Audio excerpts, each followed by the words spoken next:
Speaking of plastic, come with us now on a journey through plastic and bliss. Welcome everybody to our Thanksgiving special here with the Collecting Brothers. I'm John. This is Josh. Today we're bringing a little special just to kind of explore what you might be thankful as an action figure collector. So leave down your comments below of what you guys are thankful for as action figure collectors, whether it be community members, whether it be toy lines that you really love. But we'll go over ours today here. All right. And we each chose three just to kind of explore here. First up for me, I'm going to give a big shout out. I'm very thankful for not only NECA, but whenever a toy company does deep cuts. Like okay. NECA kind of does it just because horror is more of a niche for them and it's niche overall. And so to get these like really obscure characters that you potentially would never get in action figures, you are going to get them in NECA's line. And here we have Sam from Trick or Treat, the Puppet Master figures, that weird, vampire movie that nobody's ever seen. Yeah, the Burnfire one, yeah. So I think it's just cool that toy companies, when they do those deep cuts, because there might not be a huge audience for that, but for the few that it is there for, it means so much. And I am very thankful for that. I actually just watched that Halloween movie, that Trick or Treat movie. It was pretty good. What's it? I can't remember what was his name. It's got everybody. Defoe's in it. Yeah, it was a good one. Nice. Me, next, I have what I'm thankful for is just independent toy companies. As much I have like a love-hate relationship with Hasbro and even sometimes with like the big companies, just because they are bound to so many restrictions with shareholders and it's just about making money. In the end, that's what it's about with all these big companies like Mattel, Hasbro. It's just about making money. Whereas independent toy companies like the Four Horsemen Studios, Savage Crucible, Spiro Toys, and the Defenders of Eden, the Armies of Ashmore, these guys, yes, they're about making money, but more about making money so they can make the next wave. It's not really about profits. It's just about the love of toys. And it shows through like the figures that they make, right? It's just original ideas, just from collectors themselves that make these lines. They're thinking like, what would be a cool thing? Dino people, monkey people, lizard people, fish people, knights, sci-fi. So yeah, I'm just thankful for, and we're getting more of these, right? More and more are these independent third-party companies, and I hope that this is where the hobby kind of transitions to. Yeah.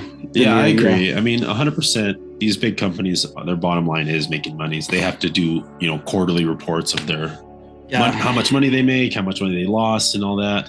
I mean, the only one outside of that, of course, is Todd, right? Who's kind of a big boy, but that's why I didn't mention Todd. I didn't mention because Todd is a big guy, but he plays more like a little guy. Because he's still independent, right? He owns his own company. He has no shareholders. Yeah, it's still a privately owned company by Todd, and honestly, that's why Todd can do the things he does. That's why he can throw his, action figures and comic books. He can throw glow-in-the-dark paint on them whenever he wants. Yeah, exactly. He does whatever he wants to. He can do whatever he wants because of that. And yeah, I think it definitely, when you have to answer for your choices, and I'm not saying that these guys don't, but to a board, it does change your approach. It does change your bottom line. These guys are just literally, again, like you said, just sharing their passion for toys. And it shows in like articulation. It shows in sculpt. It shows in ideas and how like creative it can be. Yeah. And as us as collectors, we benefit from that. And we also get to choose to support these. And I think that's also why we're seeing more of these, is because a lot of people are getting soured, potentially shying away from the big boys and coming over to these smaller guys because they know that the quality is going to be a lot different. The interaction might be different with the company itself as well. It's kind of crazy too, because a lot of these are really expensive. If you look compared to like a McFarlane Toys figure at $20, a Hasbro figure at $25, like they have to be more expensive. Even though I would say the quality's not that much better from a Hasbro figure, right? Like the Spiro Toys, I would say they're very similar in quality through a Hasbro Marvel Legend or Black Series, whereas Spiro runs $35, right? So that's just because they move less units. But even at that higher price point, people are still supporting it. Yeah, that's true. They're still buying in. And I think Mythic Legions is a great example of starting off as a Kickstarter. Started out as hey, well, all of these started out as Kickstarters, all of them. I know, but like Mythic Legions was a long time ago. They're coming up on their 25th anniversary. So like it's cool to see that model still works for people today to get their toys out there, to get their ideas and tell their stories. Because honestly, that's what I think it is. Like Armies of Ashmore's too. Like, they have whole comic books that are illustrated and painted, and they're telling us. Well, yeah, all three actually. Savage also has it, and Spiro has comic books too. And Spiro even has. I don't know how well it's selling, but he has like a tabletop game that you play with the figures. Really? Yeah, it's cool. That sounds cool. But yeah, like those are great ideas, and they're telling their story with their figure. And I think that is really cool. All right, next up for mine. This is mine. I'm going to go with butterfly joints, specifically just butterfly joints as a point of articulation. There's no more fun than I have when I'm posing a figure and it has those butterflies. So you can get into those very dynamic poses here. Here we just have a couple examples, a couple from Toy Bro and The Amazing down there with that Nightwing from Hush, that Mayfix one. And so, yeah, anytime a figure has like proper butterfly joints with a deep cutout on the bicep, on the chest, I love them. I just love messing around with those figures. Yeah, me too. I even think like sometimes people complain that it kind of messes up the silhouette and the seamlessness of a body, but I would rather have the butterfly and ruin the silhouette. It's fine with me, especially because you can get the two-handed weapon poses and everything. Yeah, you can just get into bigger, more dynamic poses. So yeah, I do enjoy that, and I did want to show it's not just back, because you also get that forward, right? That two weapon pose. That honestly, like that gun pose where everything's nice and tight. Yeah, I love that. So thankful for butterfly joints. It's my favorite point of articulation.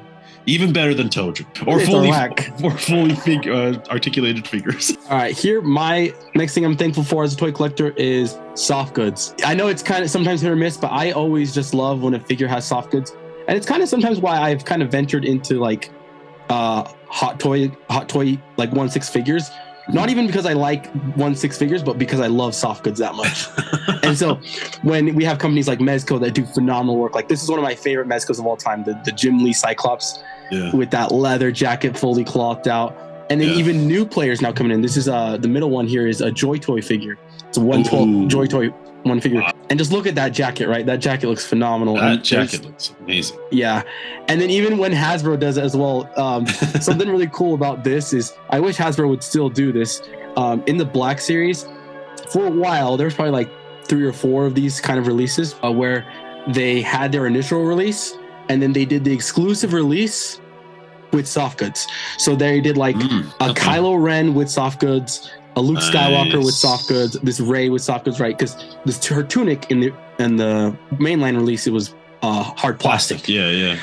And I just thought it was cool because then it's like you can reuse the majority of the figure, and then you can get like this. It was like they retailed for a little bit more, of course, because they were soft goods, but it was just cool for a time that they did that. I hope they bring that back. That would be cool, yeah, especially just as exclusives instead of exactly mainlines. That way, both parties, if you can't afford it or if you do want to spend a little more, you can get it. They're only like $5 for it. It was like $30. Okay. But yeah, no, that Hyatt toys the Joy Toy in the middle, man. That's one thing with me. Like soft goods, I used to hate soft goods. I used to just be like, never soft goods, because at least when I was collecting earlier, when I was interacting with soft goods, it always seemed like the stitching and the seam lines and the thread counts were too high, or it was just very noticeably not in scale. And so I always stayed away from soft goods early in my collecting. But if you look at this Joy Toy here, man, the stitching looks small. The seams look tiny. It's scaled properly. And I don't know if that's just like advances in sewing technologies. Yeah, that's what I think it is. I just think it's an advances in technology that have brought us this far, yeah. Because that one looks great. There's no scaling issue there. I think that's awesome. Yeah, there you go. For the soft goods. All right, next up, let's get into kind of I think what most people are probably thankful for. I'm thankful for toy photographers. I learned so much, not only as like as a photography, but also like posing. There's a Instagrammer, Toysology, where he kind of like just does like courses on how to pose your action figures, and he purposely uses like limited articulated figures in his examples to show you that it's not necessarily the toy that's limiting, it's you yourself limiting yourself. So you just gotta try for those poses. We also have here Jason Yang over here on the right. He has his Instagram is work more or less, and his like dios and his digital backdrops are crazy. The stuff he's doing. And he also does like challenges on his Instagram. So like he also challenges you to be creative, to try out new techniques. And Jason's a great, I love seeing his work and everything like that. And everyone, of course, knows D Amazing. And if you're in the Mythic Legions, you know 1/6 shooter, you know Trevor. And both of those guys, honestly, like when you see those pretty promotional pictures, and you just if they do a really good job, you can tell because it just makes you want that figure even more. You're just like, oh my goodness, look at what you can do with this figure. And so Darius and Trevor are prime examples, I think, in our community, just the top tier of that posing and that photography as well. Right on. Yeah, that's super fun that he does that like community challenge kind of to get people to start doing toy photography. That's cool. Right. Yeah. And regardless if you get like a big following or not, like it's you playing with your action figures, which is honestly like why we collect, right? We want to just become kids again. You know, like in our childhoods, we didn't have all the toys we wanted. And now as adults, now we got too many. Too many. And that's why I like these guys because it just inspires you to be playing with your toys. That's honestly that's why I collect action. That's why I collect, from my favorite movies or my favorite shows. I think it's because I want to recreate and play with those characters in my own terms. So thankful for these guys, of course. They're the best. Next up, I'm thankful for just like community members. I just love this action figure community that we have created, with talking even just with like random people in toy shops in our local toy shops. I just love the action figure community, how supportive we are of each one another. And it's just some of my favorite toy creators. And for one, Dorklayer, Bill, I love him. I love his videos, and Toy Bro. And my third also is Gem Mint. What's cool about Gem Mint is like I don't even collect statues or collect omnibuses and comic books, but just like his personality, and you can see how much passion he has for his hobby in general, just like draws you to him. And it doesn't even have to be like you share that in common. It's just it's not even what we collect. It's just that we are collectors. Right. I agree with you 100%. Yeah. Jem's always been, you showed him to me, and he's actually the reason I got into Berserk. Jem got me into Berserk. And he's a cool dude, man. He's a cool guy. solid dude. And I think you're right. He has a very infectious personality that just makes you want to tune in, makes you want to see what he says. Yeah, we don't collect statues. I don't even know the first thing about statues. I don't collect omnibuses. It's too expensive. It's out of our price range. But he does, and he's sharing that passion, and it shows in his videos. Jem is a big inspiration, not only as a YouTuber, but not as like a collector, but also as a YouTuber. Man, his passion for YouTube as well is inspiring, and he's also doing a lot of good work. And Bill, I tune in every Thursday night. I watch Bill on his streams, man. It's a good time. Dude. It's a good time, and Jason Toy Bro, I've only recently started watching his stuff, and I mean, he's a very normal guy, and I'm not saying that to shade him or anything. He's just a regular dude, which is I don't know. Again, that's the appeal. That's the appeal, right? That's definitely appeal. He's not this huge personality character. Exactly. Just I could. Yeah. If I met Jason, I would be like, "Hey, dude, how's it going?" You can talk with him. And he collects the reason why I also like Toy Bro is because he collects a lot of the same stuff I collect. Like he likes, Dragon Ball SHF, Mythic Legions, NECA Turtles, things like that. Yeah. Oh yeah, these are all solid community members. Great inspirations. Check them all out, guys. Yeah, catch Bill on Dorklayer, Gem Mint on Gem Mint Collectibles, and Jason there over on Toy Bro. And again, also D Amazing's got his own channel. I think he's really close to. He's about to get that 100K. Yeah, he's about to get that 100K. He's gonna get the YouTube play button. Yeah, so he's got to get the YouTube.